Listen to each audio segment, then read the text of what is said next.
Gisaulog sa Department of Health, Drug Abuse Treatment and Rehabilitation Center sa Agusan del Sur ang ilang ika-4 ka tuig nga anibersaryo.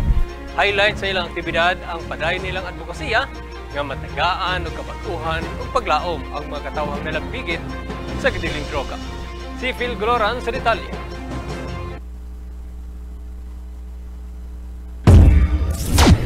Gisaulog sa Department of Health, Drug Abuse Treatment and Rehabilitation Center sa Agusan del Sur ang ilang ika-4 nga anibersaryo kaniadtong Setyembre 28 nga adunay temang Beat Intrusive Drug Addiction, Buhay Ingatan, Drugay Ayawan, Ako Ikaw Tayong Lahat Bida.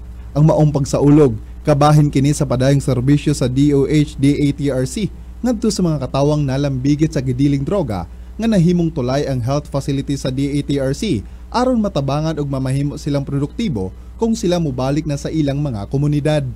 Gipadayag ni Chief of Hospital Dr. Milhabit Tumawis ang nahimong kalapusan sa DATRC Agusan del Sur pinaagi sa pag-implementar sa mga programa, aktibidad ug proyekto ilabi na ngadto sa ilang mga PWODs patient. Our prayer and of course our dream is to open the mind and hearts of our kababayan, not only the PWODs, not only the drug addicts, but yung mga kamag-anak nila, na itong voluntary admission ay avail na nila. Sa 4 na taon ng being a rehabilitation practitioner, na-found out ko na ito po ay solusyon. No? Solusyon sa ating mga kababayan na lulong sa bisyo. Highlight usab sa anibersaryo ang presentasyon sa mga PWODs patients o mga residents sa ilang talento ug abilidad pinaagi sa gipahigayon nilang military drill ug arnis demonstration. Sumala pa sa datos sa DATRC Agusan del Sur, as of September 28, 2023, adunay 80 ka mga PWODs ang kasamtangang ana karon sa pasilidad nga naggikan sa nagkalaing-laing dapit sa nasod. Nanguna ang dakbayan sa Butuan nga adunay 38 number of admission o gisundan sa probinsya sa Agusan del Sur nga adunay 14 ka mga pasyente.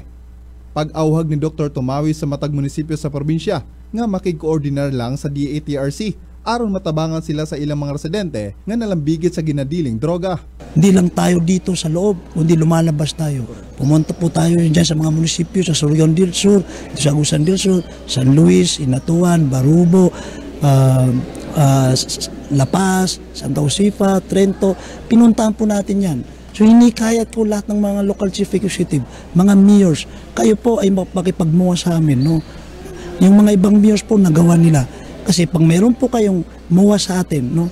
Sa CBDRP, kalahati sa problema ni mayor, kalahati sa problema ni chief of police, kalahati sa problema ng mga pamilya nyo. Ikaw mismo, may kamag-anak kang drug dependent, kukunin po namin.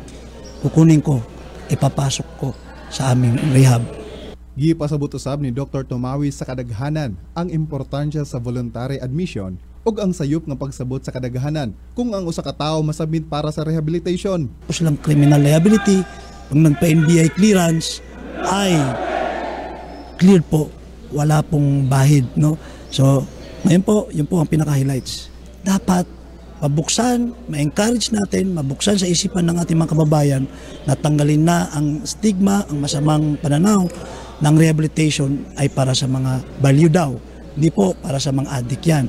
Samtang alayon sa selebrasyon sa pagkatukod sa DATRC, may paabot og pagtimbaya sila Senator Bongo, Senator Bato o Governor Santiago Canay Jr. pinaag sa visual presentation.